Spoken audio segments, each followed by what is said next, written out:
Star Wars does whatever a spider. Oh, wait, sorry. Oh.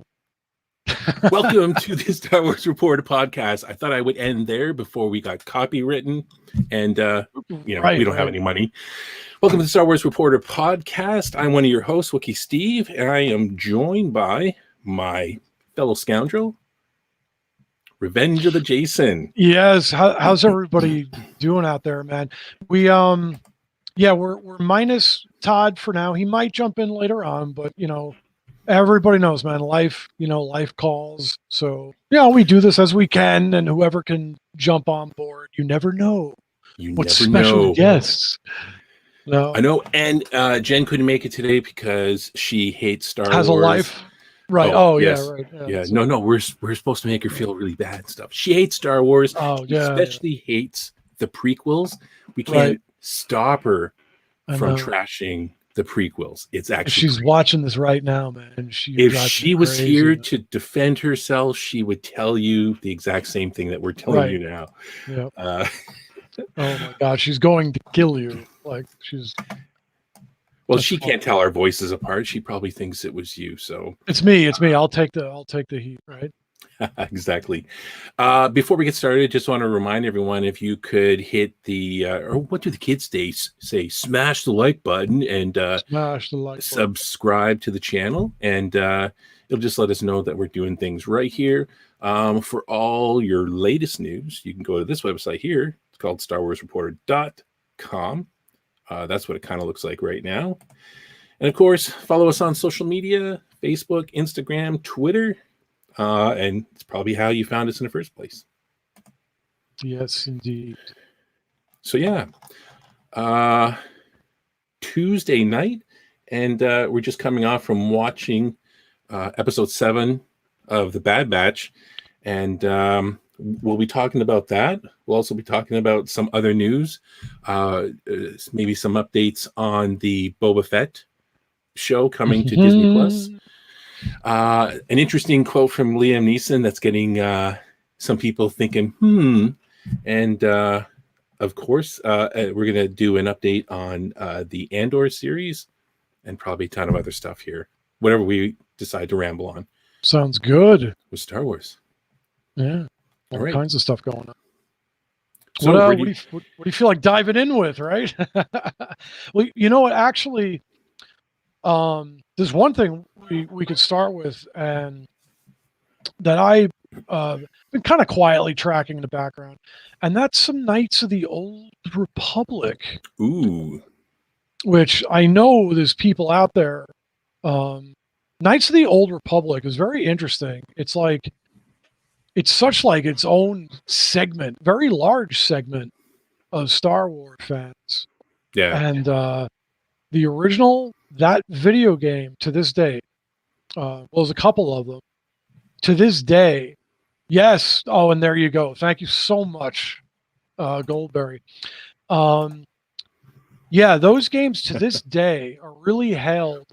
So a lot of people will call them the best Star Wars games to date. Mm-hmm. And for a lot of people, arguably their favorite time period even. And there hasn't been too much, but there's been some rumblings that the game, they're doing a remake. Not necessarily like a remaster. It's not going to be a second best. There you go.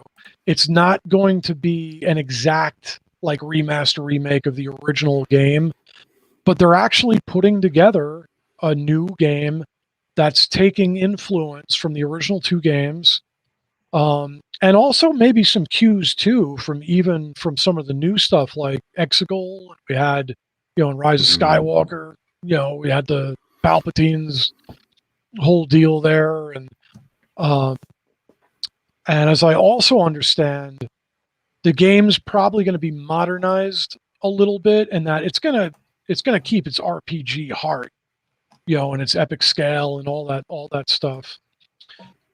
There's stuff about it going from the combat maybe a little updated. It may be more of like an action RPG, which is kind of more like how the most of the games are today. Not so much like a little bit of a slower pace and more sort of like a turn-based kind of style.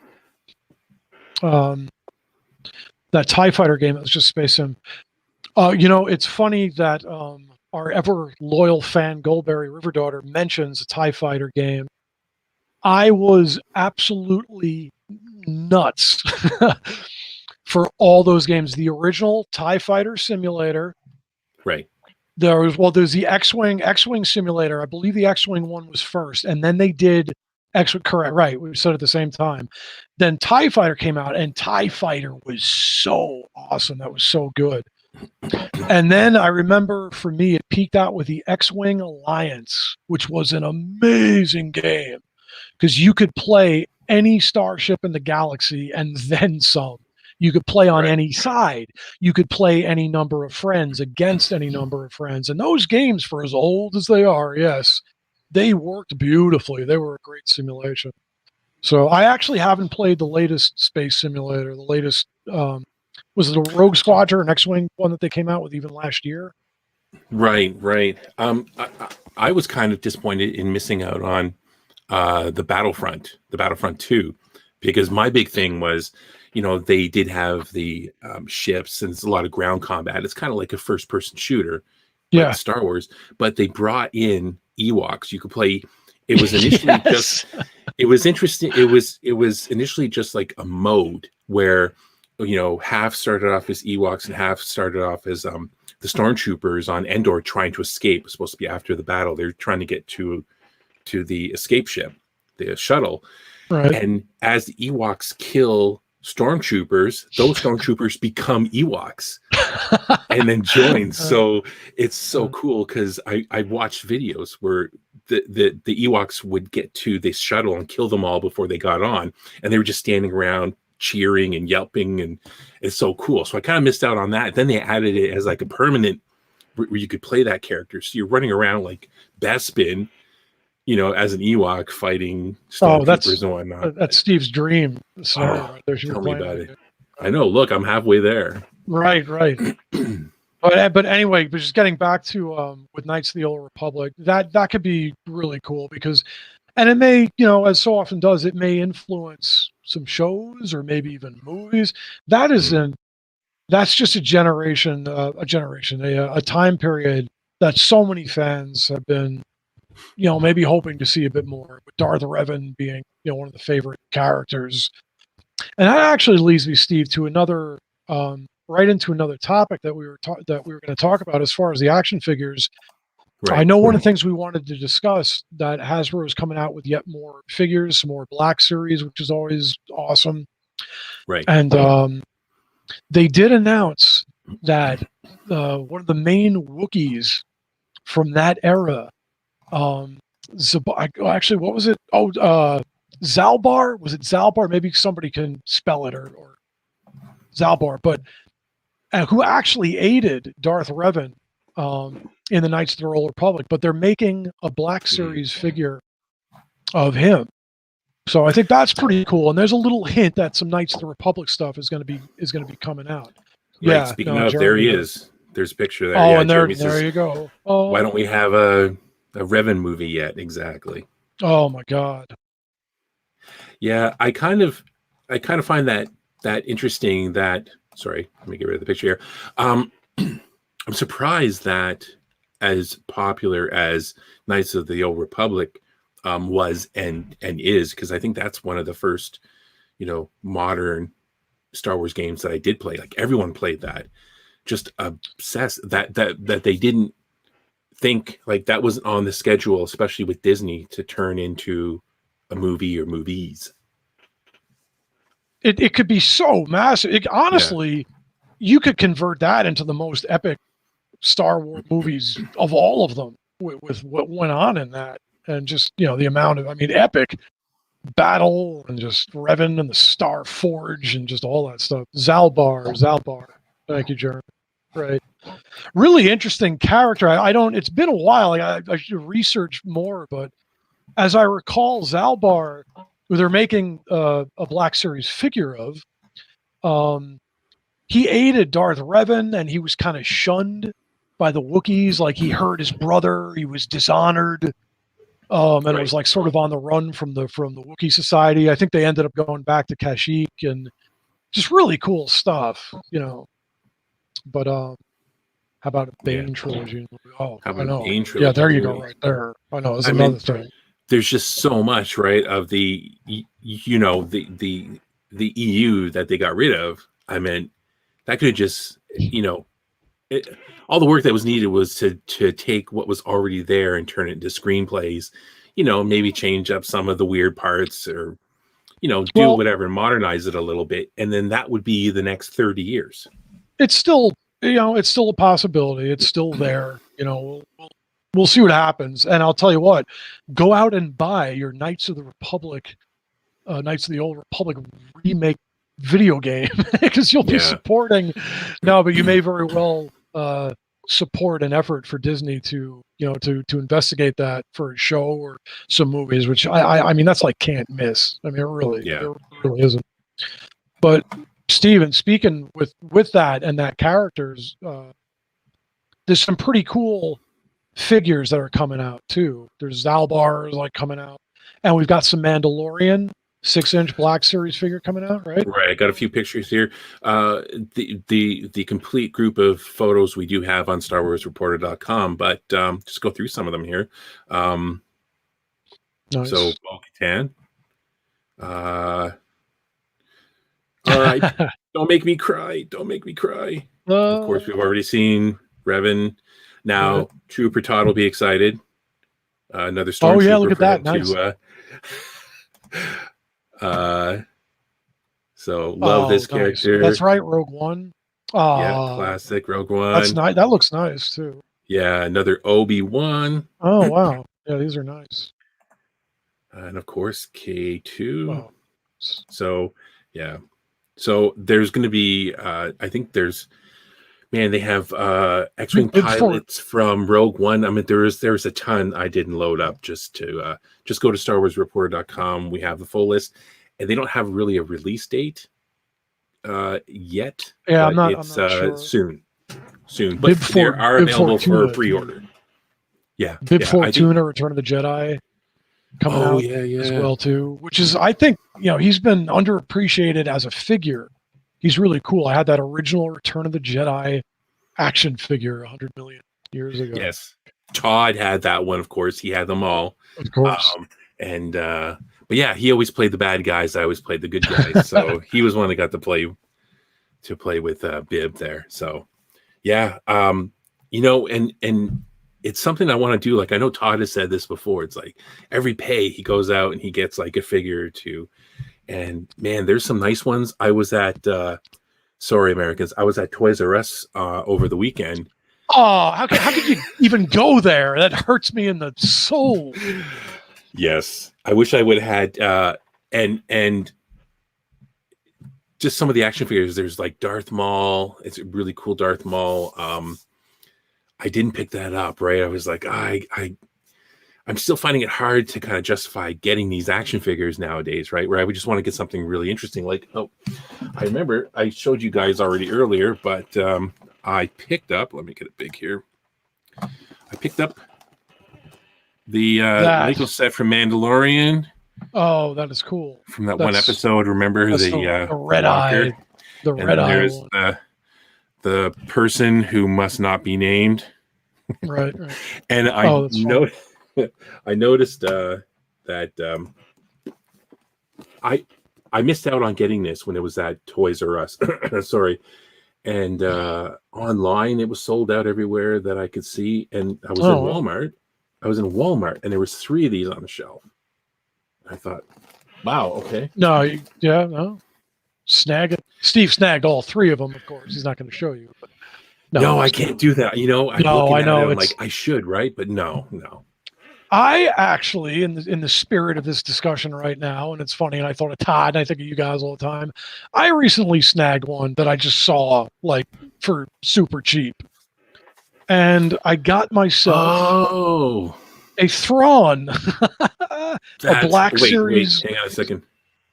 Let me try to get it. Excuse the glare I've got going here today. That's awesome. Yeah. Yeah, it's all these anniversary ones. They had like Yeah, the stamp he's the people. They had 50th Lucasfilm. that is awesome. I love Yeah. it. It's so Good. tough to do when you're just, you're a struggling broke adult and you're like, but every now and then you see something you can't resist and the price is okay. And I'm like, treat myself to a Thrawn. I know. Now I want to go out. Maybe that's what I'll do tomorrow and look. But what's Jeremy say here? Some of those are archive figures for sure. I collect. He's a collector. He has the Bo-Katan and the Blue Clone Trooper. Yep. Cool. Yeah. So. Yeah, it's not the first. Yeah, that wouldn't be the first release of those guys. Right. Like, I mean, I kind of, I'm okay right with the big stuff, like the Boba Fett, the prototype helmet, the Hasbro one right behind me. I have a friend that worked at, well, it's like the equivalent of GameStop up here. It's called EB Games. And he sent me a message. And he's like, we have some of these helmets in the store on sale right now. Like, you need to come in and check them out. Yes. So they were like $99. Them out. Yeah, it was $99 down from 150. Do you take cash or Republic credits? Republic credits don't work here. Right. See what I did there? Or no, yeah, it was Watto. Anyways. Actually, in spirit of Aaron Goldberry's comment. What did she say? Oh, yeah, that's right. Benedict Cumberbatch is still the right choice for Thrawn. It does look I'm like, you really, you can't go wrong with that. Like, is Benedict not going to do well with that? I certainly wouldn't be against that, as I don't think a lot of people would. Right.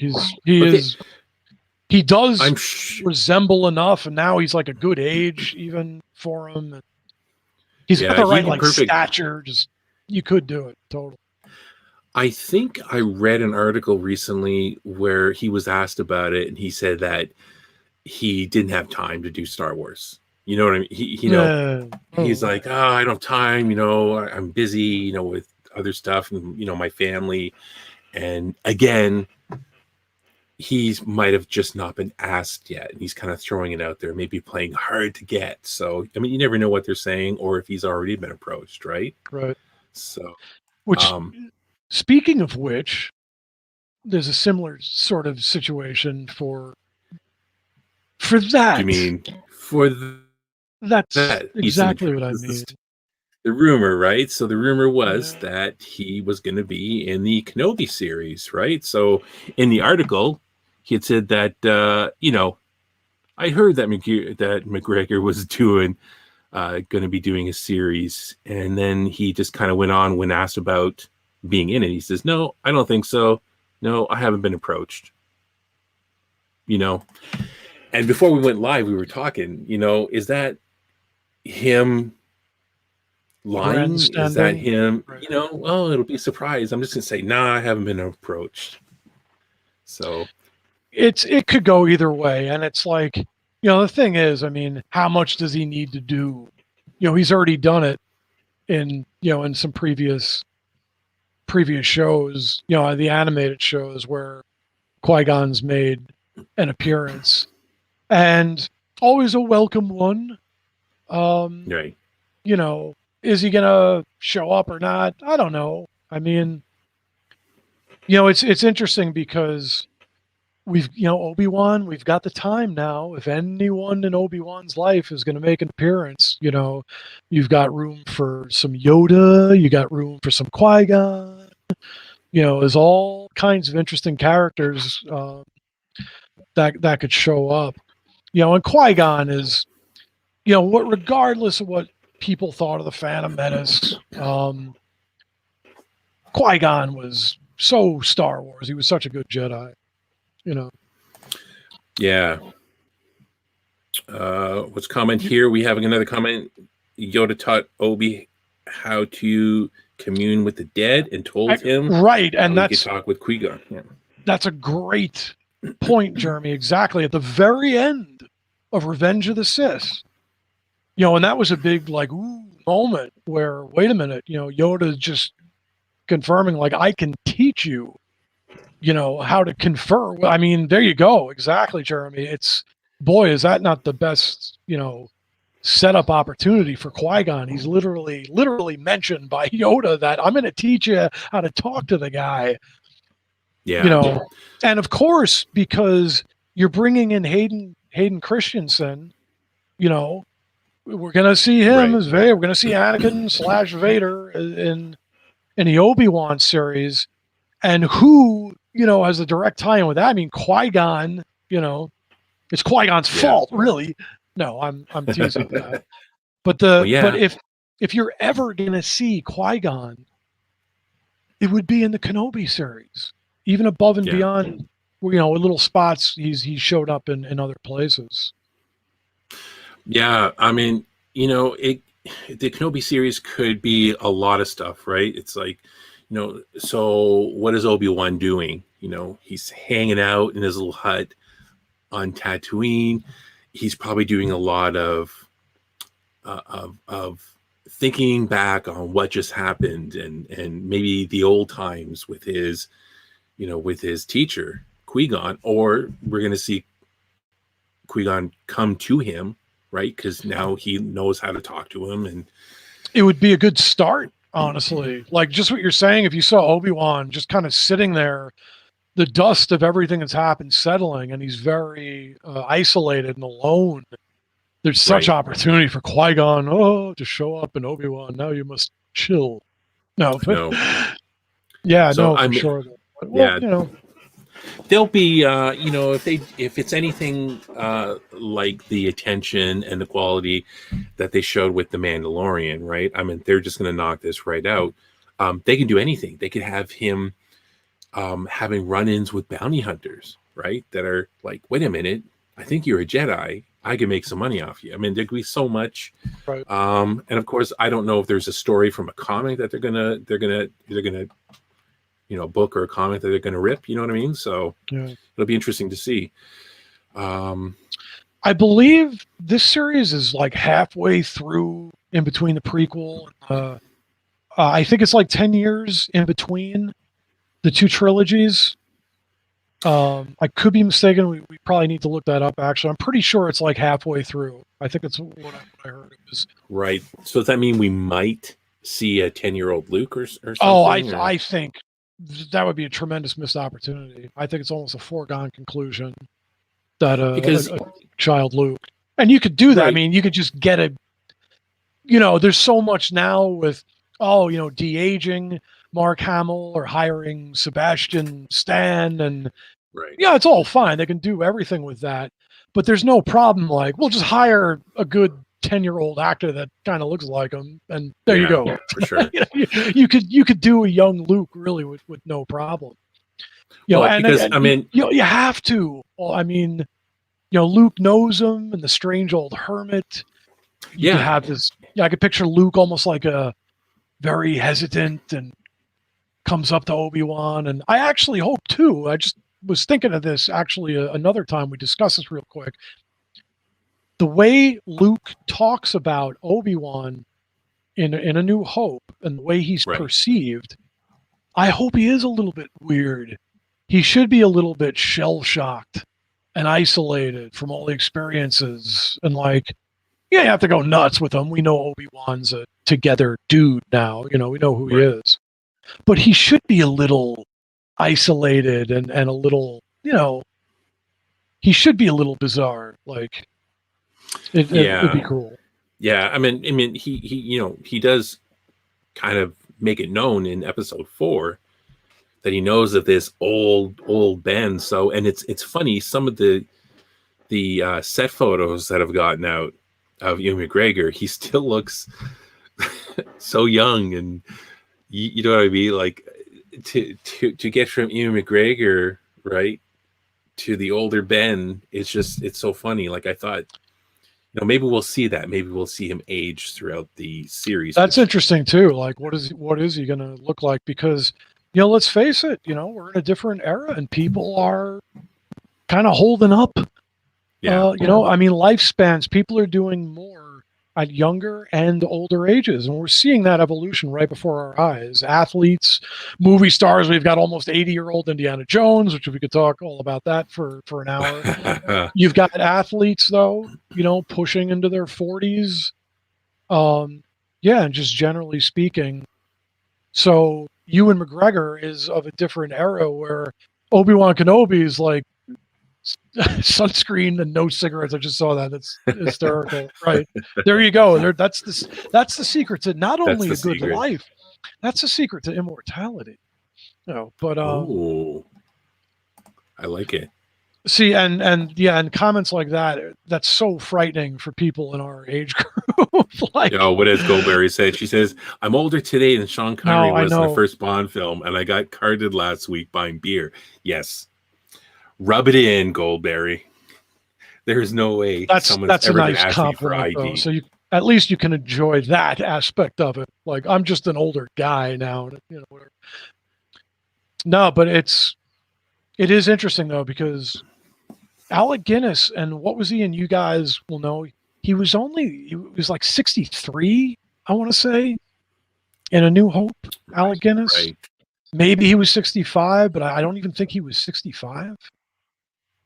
But, you got Ewan McGregor, who's, 50. But he looks so much, like I said, some of the set photos, he looks so much younger. And of course, that could be the beginning days. And then who knows what they're going to do over the episodes. From what I understand, it could be changed now, because this was originally, it was like 6 or 10 episodes for the whole series. So maybe by the end, he's going to be the old Ben. That's actually an interesting thing to ponder too. Like, how much time? Like, are we going to see years with Obi-Wan, or is it going to be just a contained timeline? I hadn't even really thought too much about that. Right. One of the few actors they may have to fake age. Yeah, right. Yeah. We don't have to de-age this guy. We actually have to age this guy. Like, Ewan, you look too good. Go out, get some sun, smoke some cigarettes, before you show up. Tan and smoke. That's what it's all about. That's right. Oh, it's funny. So some other news from another Disney Plus series for Andor came out this week, or it was last week actually. Forrest Whitaker is reportedly coming back for the Rogue One prequel show. Yep, I'm telling you, man, that's going to be that Andor series. I'm planting the flag, and it's going to be epic. I mean, like, world span. I mean, all Star Wars, pretty much. But I mean, I think you're going to get Rogue One level stuff in a lot of those episodes. I think it's going to be huge with the cast of characters, the time frame, just that there's going to be, the way Rogue One had that anxious feeling, obviously the story itself, but even just the universe, it was like, oh man, it was all gearing up for the original trilogy, for the real deal, for the Death Star, the arrival of the Death Star. Like, yeah, they just, that show is going to be big. It's going to be epic. Yeah, I've said this before. I have actually a lot of hope for that show. I'm really excited to see kind of, again, that kind of, the spy side or the dark side. Right. Yeah, just like Jeremy is saying, gritty Star Wars, right? Because we even seen in Rogue One where Cassian kills that contact so he doesn't get caught because he can't escape with them. And I hope they really keep in character, because Cassian wasn't kind of a really nice guy until sort of into that film, right? So he's going to be doing stuff that, needs to be done. Well, that, to me, he was always, and that's what I loved about Rogue One, was that now we even saw that the good guys, this is war, and you got to do what you got to do. And right out of the gate, when Andor, it was almost like a similar feeling. Not really, but I remember Revenge of the Sith, like in the very beginning, and Anakin just double sabers Dooku's head off. And I went, whoa, because I was like, because in that moment, the movie stepped into a place. I was like, wow. I'm like, okay, George, wow, you just stepped into, again, on a Star Wars level, that was an intense scene, and it took a step forward. And I Right. almost had a similar feeling when I saw Cassian. I'm like, he just shot like a good guy, like an innocent dude, at least innocent as far as, you know, what we gathered and being Right. on his side. He just shot an innocent guy who's on his side. And I'm like, wow. I'm like, okay. And instantly it raised the stakes in Rogue One for what a good character was potentially going to do. And Andor, Yeah. he stayed with that, even arguing that, look, I've been in this fight since I was 6 years old, and just constantly defending his actions, actually, and like, look, this is what we do, Right. and You got to do what you got to do. Good soldiers follow orders. We'll get to that later. That was the part of Rogue One I remember sitting in the theater where I went, oh, okay, this is where we're going. When Cassian shot that guy, because if he got caught, the plans would be over. So because the guy's arm was hurt or something, so he couldn't climb up this wall and get away. So he was like, okay, killed him, and then ate his way out. And I thought, okay, this is going to be good, right? This is the movie we asked for with this stuff, or what was promised. A gritty, our favorite word for Star Wars, right? For original Star Wars, old trilogy, gritty Star Wars. Yes, gritty Star Wars, right? Yeah. So it was like a war movie with all that spy stuff behind it, kind of like those old war movies. So, yeah, it was exciting. So, I mean, and they could do so much from that. How many characters can they bring into this, right? It could be anything from before, and what the series are doing. I think sometimes some people might think that they're going to lean heavy into cameos, or kind of like Rogue One. I heard people complaining about the movie because the two guys in that tried to beat up Luke in the cantina just happened to be there. The one guy got his arm cut off. I forget their names. So some people were complaining about that. It's like too many cameos and whatnot. And it's like, come on. I thought that was perfect. I always thought Star Wars is it was like a Dr. Ezrin, and I'm just blanking out those two characters. Yeah. But right.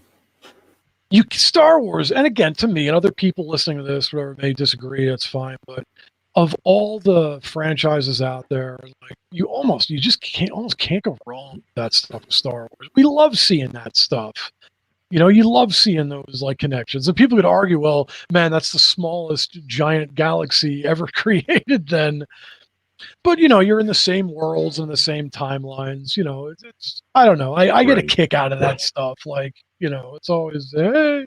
Right. I mean, I would think that just like in each place in our countries, it's like, maybe the bigger cities or the bigger places where you would have more of this element or criminal element, or like, say, like more of an empire element, or numbers there. So if they happen to be, in the big city and run into this character from another movie or from some book or whatever, it's right. It's like, fans that don't get too crazy love Easter eggs, right? As long as they're not like, and I agree to a point where they're just like every episode there's like 3 or 4 Easter eggs, like cameo, you don't want cameo. No, like, of course. I like all the subtle stuff.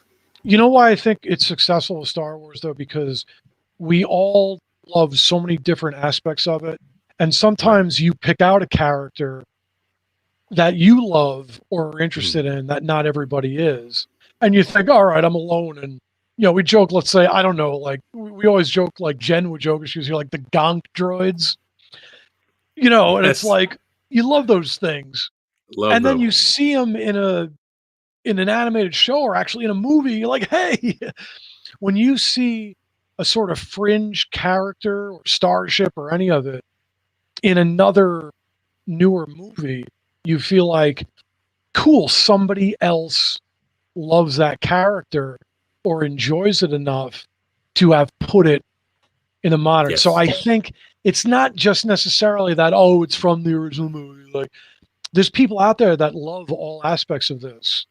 So when you Yeah. see it again, it's nostalgic and everything too, whatever. Hopefully it's also useful a lot of the time. Right. But it's acknowledging that, hey, somebody else actually cares about and enjoyed that character. I didn't even know that anybody else gave a crap about that character or thing or whatever it is, you know. Speaking of droids, I share this with you guys in our chat. I was watching A New Hope over the weekend for the millionth time, and it's like 44 years I've never noticed this one thing. When Luke and Ben and the droids get to the cantina because they're going to look for a pilot, so Ben and Luke are talking. C-3PO, just in the background, gets off the back of the land speeder. I never noticed this. R2D2 he's laying down flat and he shimmying until he falls off to where his feet hit, and then C-3PO goes and stands him up. Blew my mind away because I never even thought of it. I thought, okay, so they cut the scene. Everyone stood him up, and then they went to the next scene, right, where you didn't see it. It was like, no, he shimmies himself, kind of shakes until his feet hit the ground, and then C-3PO was over there picking him up. I thought I've never seen it, so I remember filming it and sending it to you guys in our chat like a dork. I know, I was astounded. I'm like, and those kind of details, I love it. And as someone who I'm, like all of it, I've seen it 8 million times. I don't think I ever noticed that as well. That's wonderful. Yeah. Okay, so also we want to touch on the book of Boba Fett, and some news came out with that, and it was an interview. I got it up here.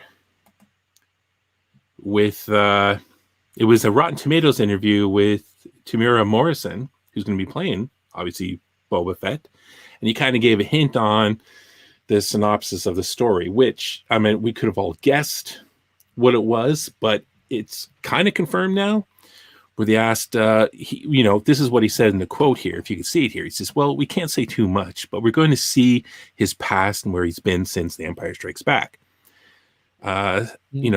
Someone pointed out he's kind of been stuck in one place, and now's the time to actually go back in time and check out his journey and find out more about him. So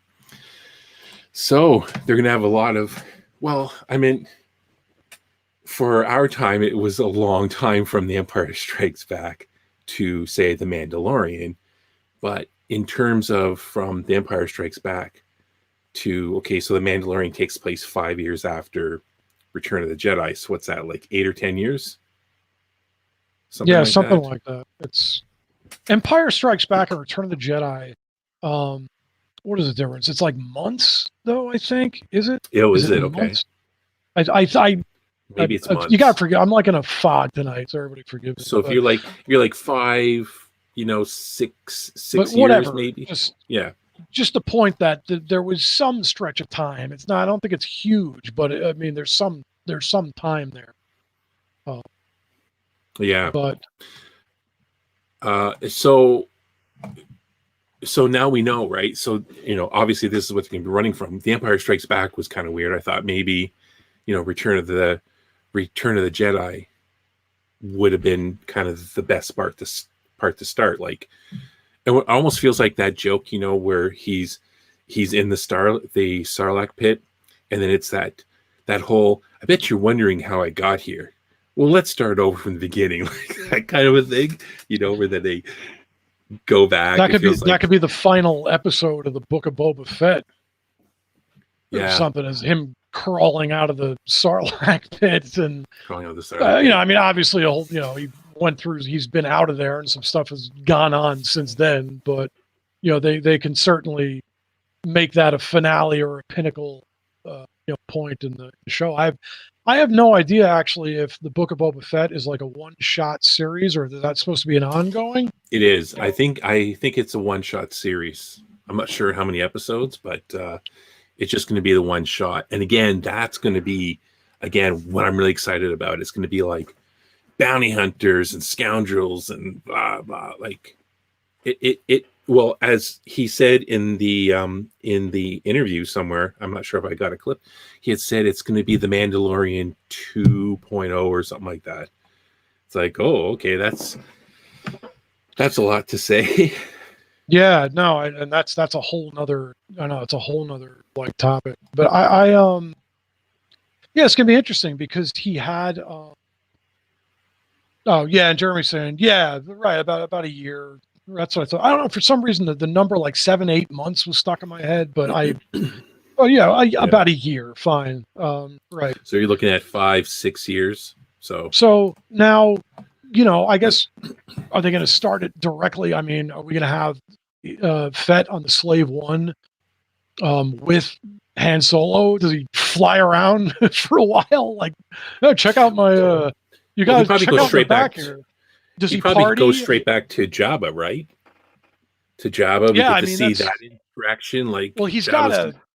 Right, there's going to be that, and it's like, is that right away? Did he fly straight to Jabba? Like, here you go, or did he hang out for a while? Like, check this out. He party on the Slave One. Like, hey, everybody, check it out, man. I got Solo. And they're drinking, having drinks, and partying around Solo's carbonite. It'd be a good conversation piece for Boba Fett. Did he, right. or did he Return of the Jedi starts? Yeah.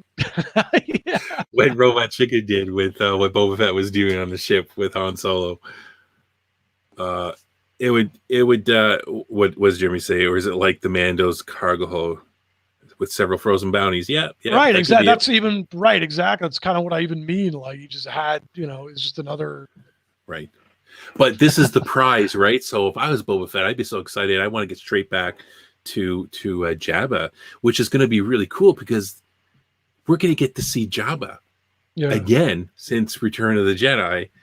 And it'd be interesting to see how they're going to work it, right? Like, if we go by the Mandalorian, maybe they'll build the practical effect. Like, they'll actually build a Jabba the Hutt. Will they build them, the exact same, a little easier, nicer, or is it going to be the CGI thing? So it'd be really interesting to see that. You technically, like, why not some Lando Calrissian in there? Scoping out Jabba's palace and right.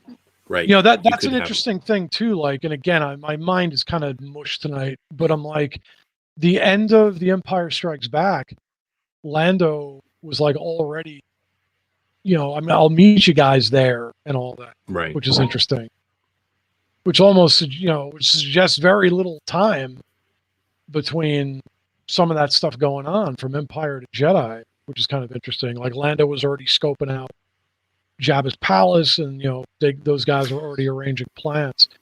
So, that's another interesting thing. We're thinking in terms of Boba Fett, but just think in that time frame, everybody's around too. I mean, everyone's still around. Yeah. I mean, and that's what happened at the end, right? Like, Han or Chewie and Lando were leaving the kind of the rebel convoy to go find Han. I mean, they knew where Han was probably wanted, was Jabba, and so Chewie and Lando were probably going straight there to Tatooine. Who knows?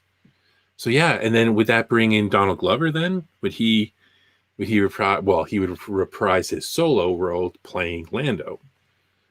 That's where I was going, man. It's I don't know. I doubt it, or maybe I don't doubt. Who knows? But because that could lead into his own series, right? It could all tie, right? Because everything that they announced, the 500 shows that they were announced, are going to be in that Filoni-verse, right? Lando was one, right? Wasn't there be a Lando thing? Yeah, there was going to be a Lando series, and there's been nothing on that. You could actually. And there you go. You could actually, but that too, are they going to go before A New Hope with that, and then the Solo sort of universe, or are they going to go back into the old trilogy universe with that? So I don't recall if anything was said about that. Yeah, and I don't know. I forget the date. It's like 2022 or 2023 or something like that, right? So it's like, yeah.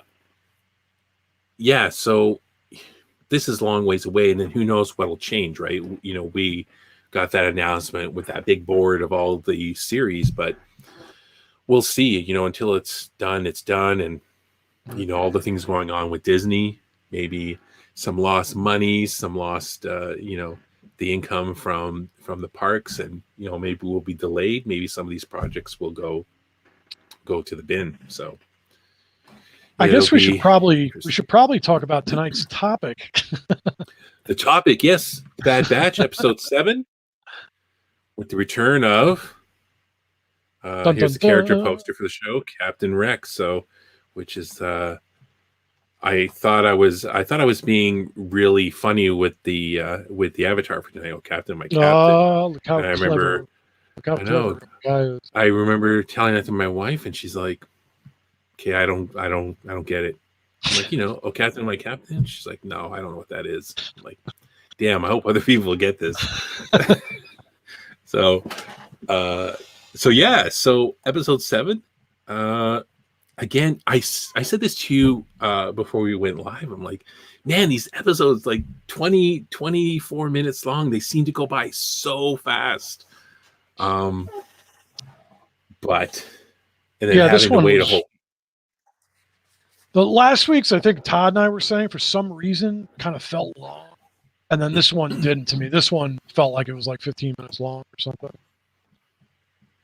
Yeah, it's that's right. So thank you, Goldberg. Yeah, I was going to say that's all I ever think of is how could you not, you know, Robin Williams, you know, asking them to refer to him, or if you're more daring, you can refer to me as, oh, Captain, my captain. Right, and I did one of look my it up just to make sure. things ever was Dead Poets Society. Oh, love that. That was a good movie. Love that. Yeah. Okay, so episode 7, Battle Scars. Again, takes it to big battle opening scene of them, Bad Batch doing their work for Sid, trying to escape with this. I forget what it was. It was this like pet or something. So they're doing jobs for Sid, of course. Right. That's how they're going to make money. Who Sid I do not trust. Sid is going to be like, betray them, doesn't care. Like, I know the thought was, well, she's going to care, but I just think that the money in the end, she's going to betray them. She's going to sell them out somehow. I think she's going to hang in there with them so far. So that'll be interesting. Yeah, you think so? See what happens. So, well, you know, the biggie, you know, the big plot thread of this episode was obviously was the chips. You know, they it's interesting because I'm like, all right, how are they gonna, you know, we've been discussing this with Wrecker, and how are we going to resolve, like, and the potential was going to be huge, you know, what could go wrong with this. Now, here's the one thing with this episode. My thoughts on this when I watched it, I thought, and I enjoyed it, I thought it was a little bit of a cop-out in a way, and a lost opportunity, in the sense that Rex, it was great. We see Rex and everything and how that was resolved. We'll talk about that. That's fine. You know, it was cool. right. And the possibilities for Rex. But he steered them to the junkyard planet. And what is it, like, Becca? Again, I can't think tonight. I think so. Something, it's called Becca, something like that. It's where, like, all the destroyer, it's like the junkyard, salvage yard, whatever, of a lot of the starships. The setting was fantastic, and recalled, you know, to get onto that Republic ship, which is ultimately where Rex was actually taken care of. So I thought it was cool because Rex was the instrument to put them over the edge and say, no, you guys got to take care of this. So in that regard, I'm like, okay, man, that's cool.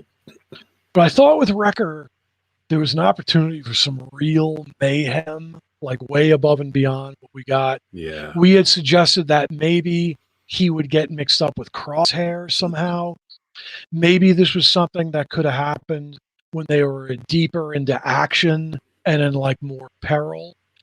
And I feel like they steered the whole narrative to the side of potential conflict and said, let's let's just take care of it. We'll give you something. We'll have Wrecker. Wrecker goes nuts on his own crew. And then almost kind of predictably, I'm like, he's going to get stunned from exactly how they took out Wrecker. I'm like, that was pretty predictable to me. And I just thought it's a little bit, there's other greater stuff coming perhaps, but I just thought it was a little bit of a missed opportunity in that Wrecker's issues with the chip potentially could have caused much greater havoc on a greater scale or in a more dire circumstance. Yeah, I think, it was very easy. I think we had talked about this last week. It would have been great. Yeah. I would have loved it if the chip would have snapped in. He would have went mayhem, like you were saying. But somehow, right, with Imperials Crosshair all over him, Yeah, exactly. Like Crosshair and the new elite group had somehow tracked them there. And in the end, the cliffhanger to the episode could have been Wrecker joining back up with Crosshair, because the chip had taken him, and then either he doesn't come back to the group or somehow they get the chip out of him and he comes back to the group. But it seemed to be resolved pretty easy. Yeah.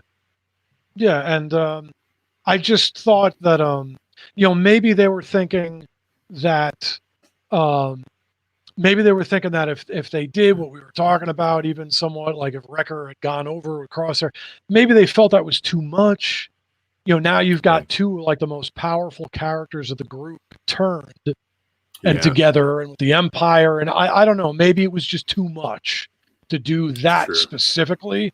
But I just thought at the very least, this could have been resolved in, when they were in a greater threat, in a greater conflict. So they kind of took this thread that had been building, and they safely resolved it in a corner of the galaxy.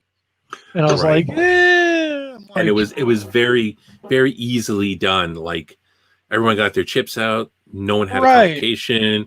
They were going to get his done. And it kind of, but it was, I think I wrote down my first thought of, when Wrecker turns and is going after Omega, I have a comment that says, like the Terminator, because that was nuts. Like all he was missing was like, a robotic arm and like a glowing red eye coming after her. It was wild. I knew nothing. We all know he wasn't going to like crush her and that would be the end of it. Hey, McGunny. Hello again. Hello there.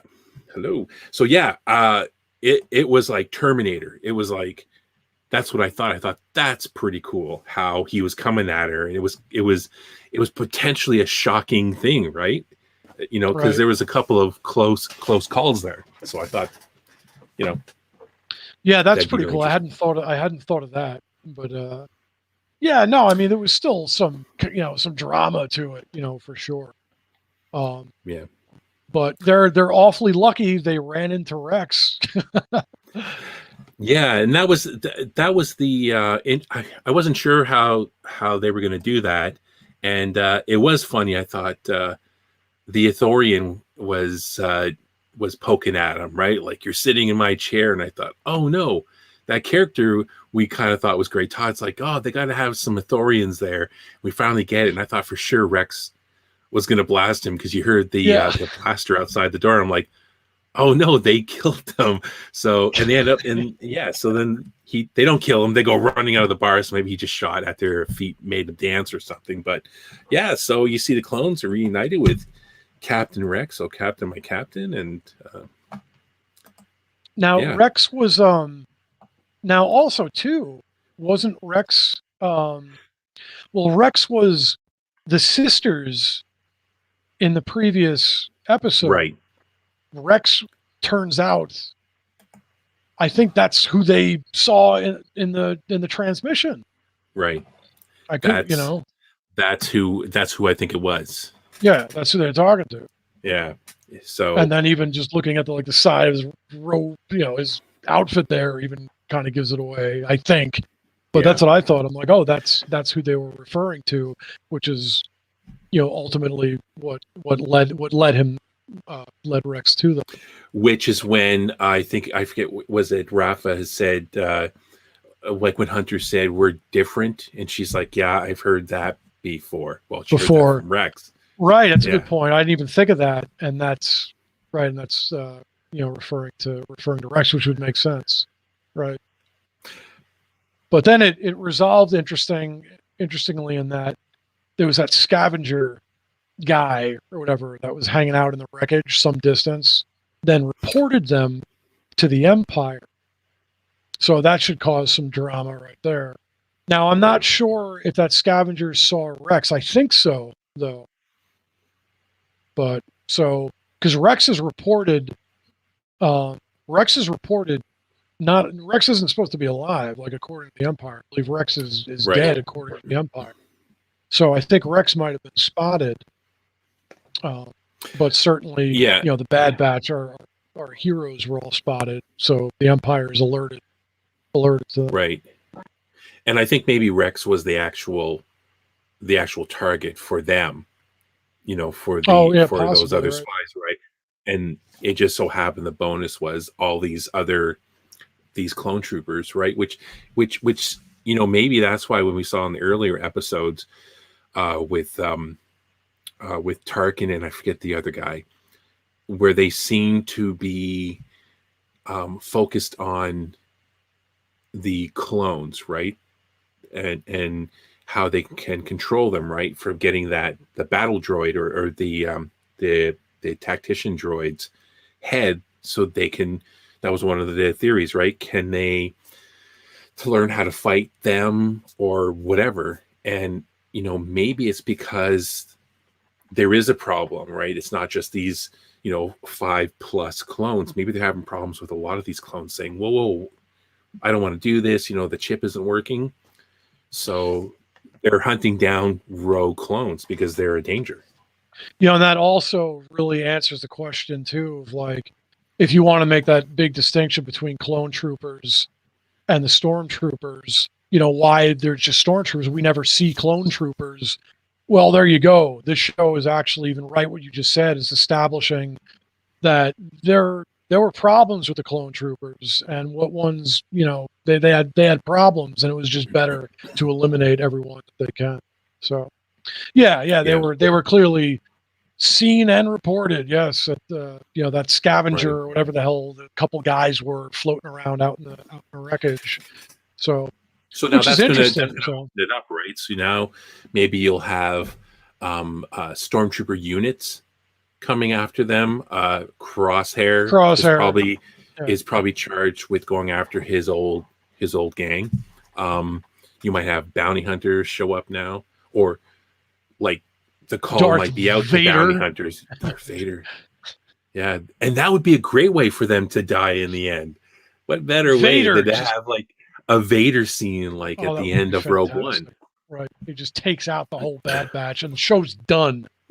No. That, like I said, I still want that, except I'm not saying that, Omega should die, but it'd be cool if they went out in a blaze of glory, right? Like in Rogue One, go out in a blaze of glory, because what are they going to do? Just hang out? Like, we already have those clones that, live till, the end of Return of the Jedi, apparently. So let's just do it, man. Get all drama. That's why I was hoping that in this episode, Wrecker would have turned, and I wrote, that was my one note.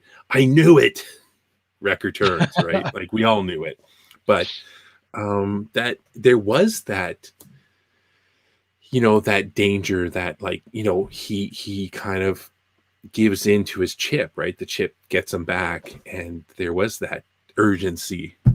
And then, of course, if they want a happy ending, they could figure that out, right? Omega's like, no, you're in there. Like the other cliches, right? Like the real you is inside, and they kind of break free from the possession, and they're all good to go. So that's what I was hoping for. Yeah, so that's how I feel on this episode. I'm like, it's set up for some cool conflict, and the Empire's alerted to them, and we got Rex, and so there's good stuff, drama and action, whatever, a whole conflicts in the future. But I was a little I was a little disappointed in this one, and I love the setting, and again, they do such a beautiful job. You know, the production of the show, the look of it, more than ever. Like when they're in the shipyards and everything, I'm like, this is just beautifully done. It's so cool looking. But I thought that was kind of a cop out way to solve Wrecker after building it up. Again, it's kind of storytelling 101 where you're making this a thing. You know, you're building. And what was the resolution to this? What were the ramifications of the resolution to this? It's like, oh, we fixed it. And I'm like, I'm like, that was a little disappointing to me. But so it goes. I guess it's not something that they have as the greater importance with the arc of where the story's going. You know? Yeah. No, definitely. And again, for fans of the Clone Wars and that, they must have been very excited to see Rex. It was cool, seeing, they're still in that early stages of the ending of this war and the Empire taking over. So it was really cool, even though I haven't watched all of the Clone Wars yet. Sorry. The interaction with them, right? Like all the clones are very comfortable with each other. And I kind of got that feel. I like their kind of interaction, even how they parted ways, Hunter and Rex. Yeah, that was cool for sure. It's just kind of really cool how they interact, because you don't get to see. Well, I mean, you sort of get to see that in the films. Obviously, I would have watched the Clone Wars, which I'm still going to be on that. You get to see a lot of that interaction, but it's just like they're just connected by this brotherhood. It's really cool. That's just one of the things that, as easy as this episode was, that's the thing that kind of stood out for me. Well, and maybe right there is even the thought with this plot, and maybe that's the payoff for a lot of people. And I'm a fan of Rex and of the Clone Wars and all that, and it could just be they figured, well, people are so happy to see Rex, and Rex just went through all this. So maybe that was satisfying enough for some people. Perhaps was just that, oh, okay, Rex is how they solve this, and that legitimizes. So, I guess I could see that standpoint where just Rex's appearance, he's the key to solving the chip issue with everyone just by saying, you guys have to get this done, like basically. Right. And just see what Jeremy says. He's still hoping for that redemption of Crosshair at the end, just in time for him to die with his team. Right. Hey, no, dark, but that's how I think it should go. No, yeah, why not? That's like a classic Star Wars resolution, honestly, where the character that goes bad does redeem, but then pays the ultimate price for turning. That's classic Star Wars. Well, I mean, Darth Vader is the biggest one. Into hiding. Yeah, no, that's Jeremy. I agree. I mean, that's classic Star Wars for sure. I mean, why not? I mean, Rogue One, we already got. We got the ultimate, if you want to call it, dark ending. Like, just everyone dies in a Death Star blast. I thought it was wonderful. But for sure. Yeah, it's this. The series has really, and I think I said this a couple times already before in other podcasts, has really inspired me to actually get serious and start watching the Clone Wars. But man, it's like 100 seasons. It's some of the best. It's a lot of stuff. It's some of the best Star Wars, and there's some stuff, as we always say, it's a little bit of, there's some filler with it. There's even a lot of filler, arguably, really. But the best of Clone Wars is just the best. The last like 3-4 seasons, really, too. And then it just keeps getting better. It really does. It just gets crazy by the end. Right. And the last season of it, the new one that they just did was fantastic. That was like a gift. That was really cool. Yeah, and again, I Todd, Trooper Todd, really likes. He's talked about this before. Really likes collecting stormtroopers, and I think I made the comment offline in our chat, like he needs to start collecting clone troopers, right? And didn't he say he bought his first clone trooper? Was it today or something? So now he's starting to move into the clone troopers. Yeah, so that show's starting to turn him. So his views of a trooper are starting to broaden. Yes, the Clone Wars. Yeah, Epic. that was, and and Steve hasn't gotten to it yet, so I'm not like spoil it for I him, but know.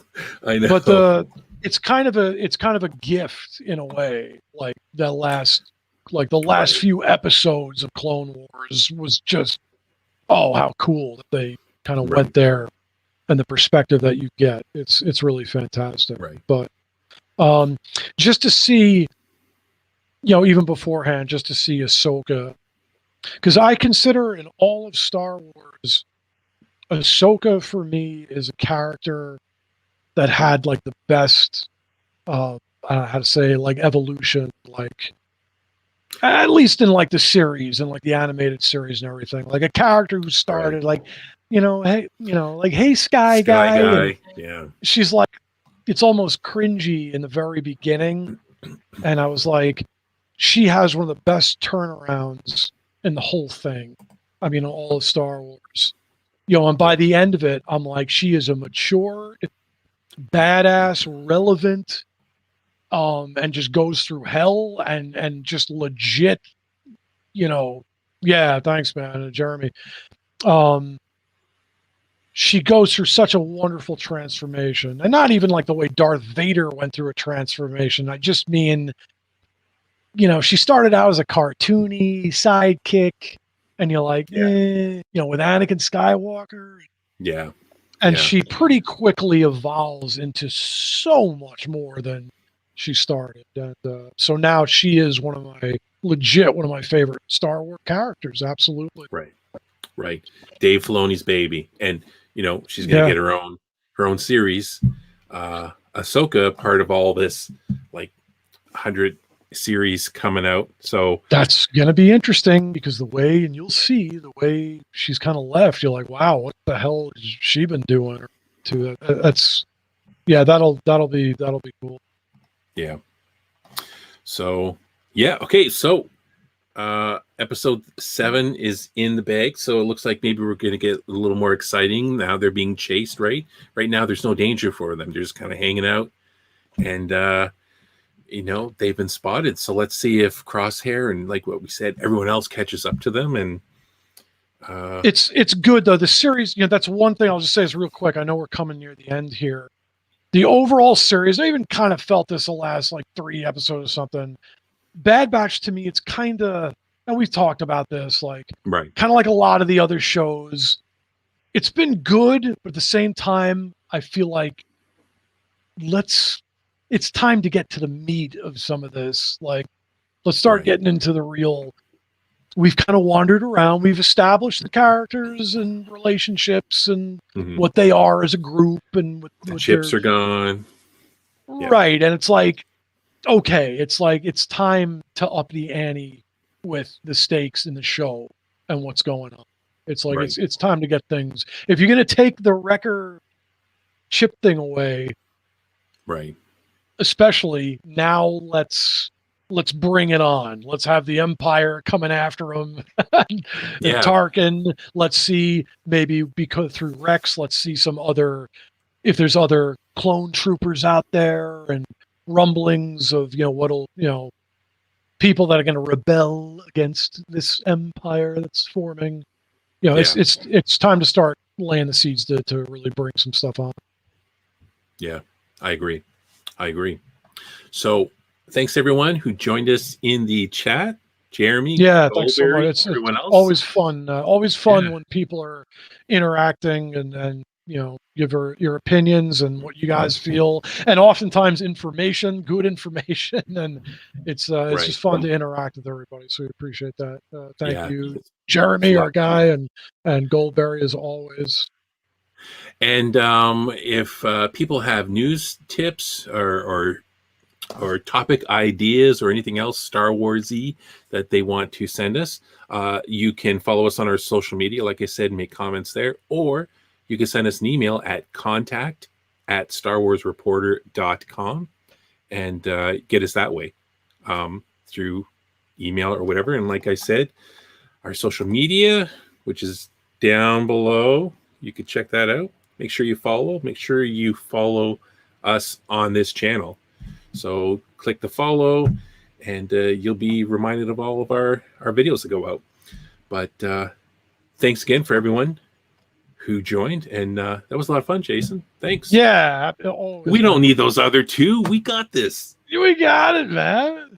No, we can't wait to get some Todd back and then get Jen back on here for sure.